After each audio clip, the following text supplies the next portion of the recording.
বাংলাদেশে একটা ছোট ব্যবসাকে পরের ধাপে নিয়ে যাওয়া কিন্তু একটা বড় চ্যালেঞ্জ।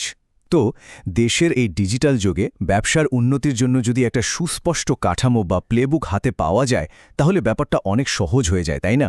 চলুন আজ সেটাই জেনে নেওয়া যাক। আচ্ছা, চলুন শুরুতেই কিছু সংখ্যা দেখে নিই। জানেন কি, ২০২৪ সালের অর্থনৈতিক আদমশুমারি বলছে বাংলাদেশে প্রায় ১,১৯,০০,০০০, মানে প্রায় 12 মিলিয়ন অর্থনৈতিক ইউনিট আছে। ভাবা যায়, এটা আসলে আমাদের দেশের ক্ষুদ্র আর মাঝারি ব্যবসার যে বিশাল ভিত্তি, সেটাই চোখে আঙুল দিয়ে দেখিয়ে দেয়। এবার আসি ডিজিটাল কানেক্টিভিটির কথায়। ২০২৫ সালের জানুয়ারি পর্যন্ত বাংলাদেশে ইন্টারনেট ব্যবহারকারী কত ছিল জানেন? প্রায় ৮.৫ কোটি, মানে 77.7 মিলিয়ন। সোজা কথায় ব্যবসার জন্য একটা বিশাল অনলাইন বাজার কিন্তু একদম রেডি হয়ে আছে। আর শুধু ইন্টারনেট ব্যবহারই না, মানুষ কিন্তু এখন ডিজিটাল পেমেন্টেও দারুণ অভ্যস্ত। বিশ্বাস করবেন, ২০২৪ সালে মোবাইল ফিনান্সিয়াল সার্ভিসের মাধ্যমে লেনদেন হয়েছে ১৭ ট্রিলিয়ন টাকারও বেশি। মানে অনলাইন লেনদেন এখন আর কোনো নতুন কিছু না, এটা একদমই স্বাভাবিক একটা ব্যাপার হয়ে দাঁড়িয়েছে।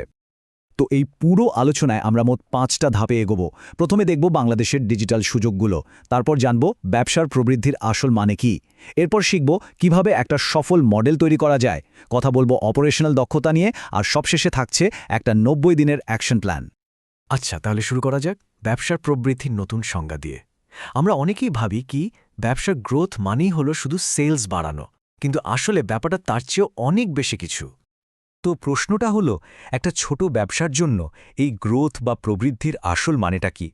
সাফল্য বলতে কি শুধু বিক্রির পরিমাণ বাড়ানোকেই বোঝায়, নাকি আরও কিছু? বিশেষজ্ঞরা বলছেন, টেকসই বা সাস্টেনেবল গ্রোথের জন্য ৫টা পিলার বা স্তম্ভের ওপর দাঁড়াতে হয়। এগুলো হলো: ১. ব্যবসায় নিয়মিত টাকা আসা যাওয়া বা ক্যাশফ্লো ঠিক রাখা। ২.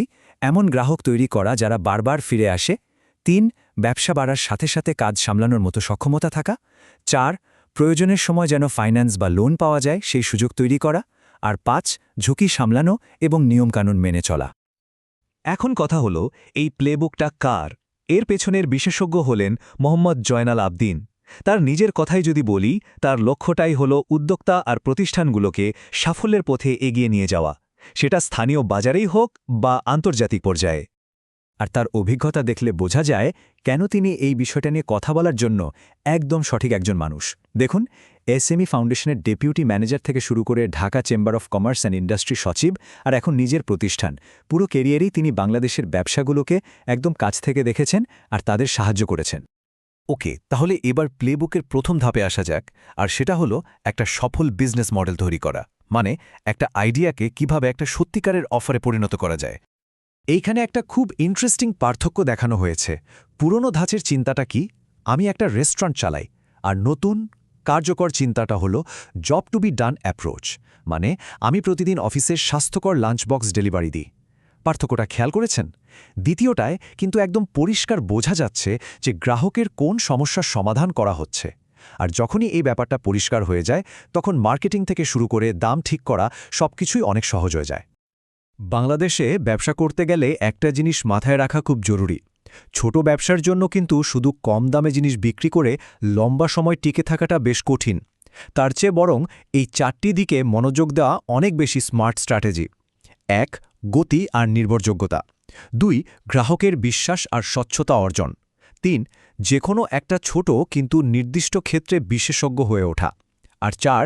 শুধু একটা প্রোডাক্ট না দিয়ে একটা কমপ্লিট সলিউশন বা প্যাকেজ অফার করা।